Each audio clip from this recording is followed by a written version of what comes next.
रामपुर के जंगल में एक सुंदर बगीचा था। बागीचे में अनेक प्रकार के फल, फूल और पौधे थे। वहीं दूसरी तरफ किसी पेड़ में कालू कौवा और सुंदरी कौवी रहते थे। वो दोनों बड़ा ही लालची थे। कालू कौवा को अपने आसपास के सभी चीजों में लालच होता था। वह दूसरे पक्षियों के घोंसले से चिड़िया के घर तक हर जगह कुछ न कुछ चुरा लेता था। कालू कौवा के लालच की कोई सीमा नहीं थी। कौवा और कौवी कभी भी अपनी बुराइयों को छुपाने के लिए तैयार थे।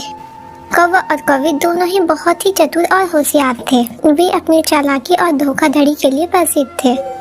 एक दिन कौवे ने कौवे को एक सोच के बारे में बताया। हमें इस बागीचे से अधिक फल चुराने की कोशिश करनी चाहिए।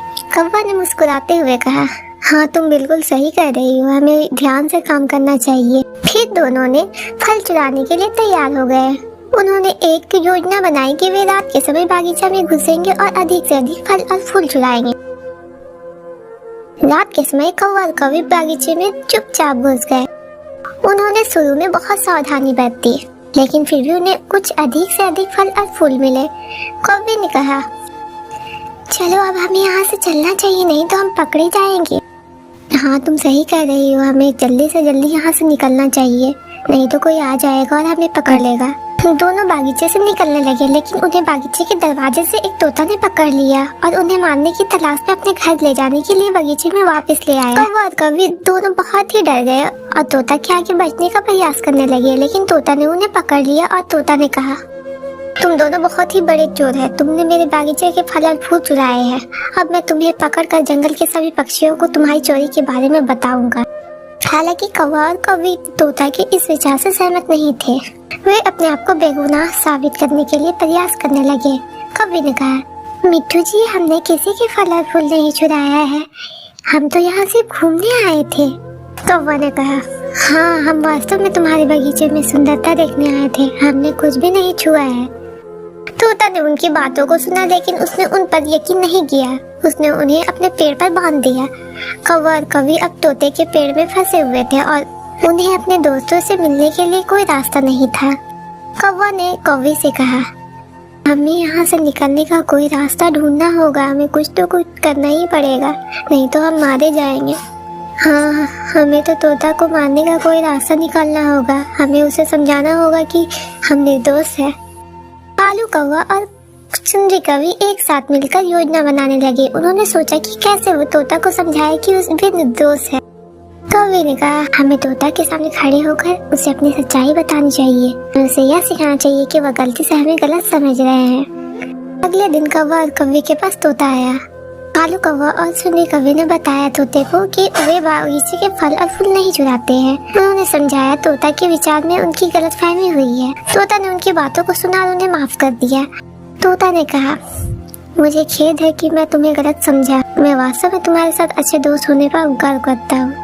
कौवा और कौवी तोते की बात सुनकर बहुत खुश हुए। वे जान गए कि सच्चे दोस्त होने का अर्थ है कि आप एक दूसरे पर विश्वास करते हैं और एक दूसरे की सहायता करते हैं। तोता ने कहा, मुझे बहुत पछतावा है कि मैंने तुम दोनों को चोर समझा। मैं वास्तव में अब तुम्हारे साथ अच्छे दोस्त होने का सम्मान करता हूँ। कौवा और कौवी ने तोता को माफ कर दिया। उन्होंने साथ मिलकर एक नई योजना बनाया कि वे तीनों बागीचे में मिलकर साथ में काम करेंगे और तोता को इसे संभालने में मदद करेंगे। वे तीनों मिलकर बागीचे में काम करने लगे और तोता की सहायता करने लगे। उन्होंने एक दूसरे की मदद की और बागीचे की देखभाल की। तोता ने बहुत ही खुश होते हुए देखा कि उनके दोस्त उनके साथ है। एक समय की बात है, एक बाग के बीच में एक बड़ा सा बरगद का पेड़ था, जिसे एक चिड़िया और एक कौवा ने मिलकर बनाए रखा था। चिड़िया और कौवा दोनों ही बहुत अच्छे दोस्त थे। वे हमेशा साथ में घूमते फिरते और खेलते रहते थे। एक दिन उन्हें एक सोच आई, एक सुंदर घर बनाने की। चिड़िया ने कहा, हमें एक सुंदर और अच्छा घर बनाना चाहिए जिसमें हम सुरक्षित रह सके। हाँ तुम सही कह रही हो चिड़िया, हम ऐसा घर बनाएंगे जो हमें खुशी के साथ जीने का एहसास दिलाए। दोनों ने मिलकर घर बनाने का फैसला किया। चिड़िया ने कहा, हम एक दूसरे की मदद करेंगे और साथ मिलकर इसे बनाएंगे। पहले चिड़िया ने लकड़ी के टुकड़े लाए और वहाँ घर का नींव बनाई। फिर कौवा ने उसे मिट्टी और पत्थरों से सजाया। चिड़िया और कौवा मिलकर एक सुंदर घर बनाया। वो जगह बहुत खूबसूरत था और वे अपने घर में बहुत खुश थे। एक दिन तेज हवा चलने लगी और घर के एक कोने में छेद हो गया। चिड़िया और कौवा को घर की सुरक्षा के लिए चिंता हुई। चिड़िया ने कहा, हमें यह छेद बंद करना चाहिए ताकि हमारे घर की सुरक्षा बनी रहे।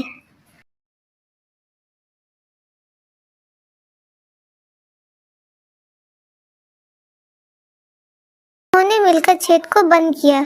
वे दोनों ने फिर से अपने घर को सुरक्षित कर लिया। इस तरह चिड़िया और कौवा ने मिलकर घर को ठीक किया और वे अपने घर में हमेशा खुश और सुरक्षित महसूस करते रहे।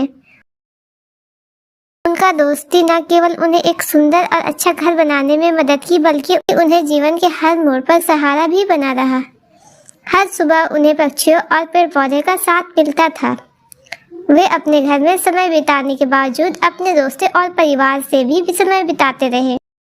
उनका घर हमेशा प्रेम और खुशियों से भरा था। एक दिन कौवा जंगल की तरफ से गुजर रहा था, तभी उसने एक बड़ा सा सेब का पेड़ देखा। वो पेड़ और जगह उसे बहुत पसंद आई। फिर कौवा वापस अपने घर लौट आता है। दुनिया, आज मैंने सेब का घर देखा। वहाँ की सुंदरता की कोई हद नहीं थी। सच में मुझे भी वहाँ जाना। वो जगह कैसा था? वहाँ हर चीज बहुत ही सुंदर थी। उसकी सजावट, पेड़ की हरियाली और पक्षियों की गुंजाइश। मैंने सोचा यहाँ जीना कितना अच्छा होगा। तुमने तो सही कहा। शायद हमें एक दिन वहाँ जाकर उस सुंदरता का आनंद लेना चाहिए। वहाँ जाना हमारे लिए एक सुखद एहसास होगा।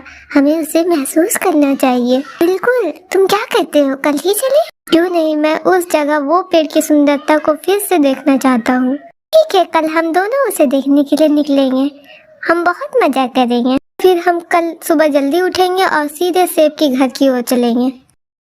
वाह, देखो चिड़िया, यह जगह कितना सुंदर है। यह सेब का घर हमारे सपनों के समान है। हाँ, यहाँ की सुंदरता देखकर लगता है कि हमारे सपनों में एक अद्भुत जगह को अंजाम दिया है। मुझे लगता है यहाँ बैठकर थोड़ी देर के लिए आनंद लेना चाहिए।